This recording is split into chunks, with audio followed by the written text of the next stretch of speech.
Well, good morning, friends. We have just finished our sixth Sunday without gathering here in the church building.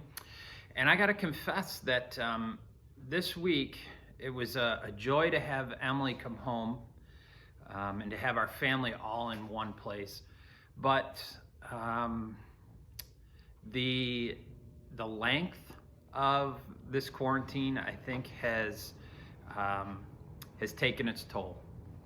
You know, I think it's at this point that we're going to start struggling. I know for me, I am, in that, we miss that norm. We miss seeing people. We miss being able to go out and get a bite to eat, or to go and be with friends and all of that stuff. And so when you're confined with family, I was sharing this with at the kids conversation, that things start to irritate you. You know, your spouse begins to chew too loud, or kids who don't have a whole lot of schoolwork to do are spending too much time playing video games, or getting annoying, or whatever the case may be. And I think this is really the time where we're going to start to see what we're made of. That that love is patient, love is kind, love is caring and gentle. And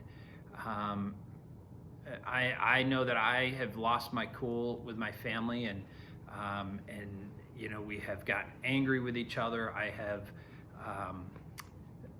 I've come in some ways to the end of who I am, and so now I need to really tap into who Christ is and who Christ is in me. So I was encouraged this morning. I was reading a little bit and came across this passage in James, and it's James 1:12, and it says, "Blessed is the one who perseveres under trial, because having stood the test, that person will receive the crown of life that the Lord has promised to those who love him."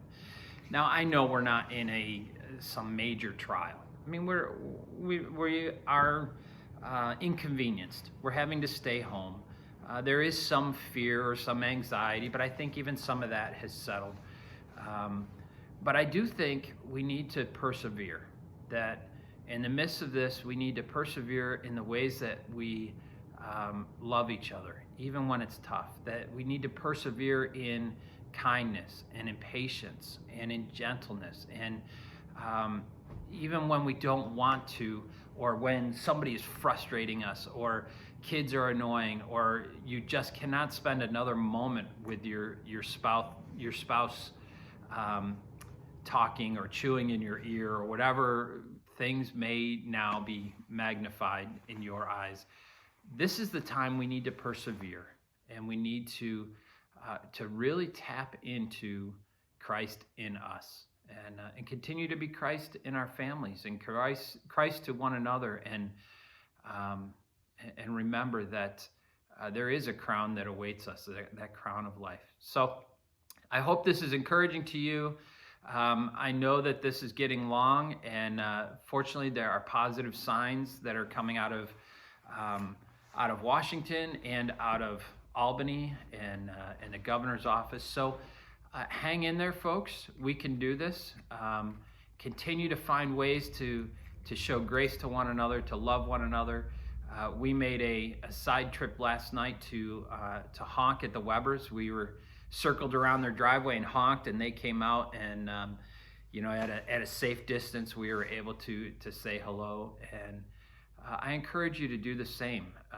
Morgan Phillips and Josh Ackerman went, and they parked in the driveway in the hotel parking lot behind us and honked a bunch, and got to see Emily now that she's home from school. And so look for ways to be safe, but for ways to persevere, to demonstrate love, kindness, gentleness, peace, patience, all of those things that we find in 1 Corinthians.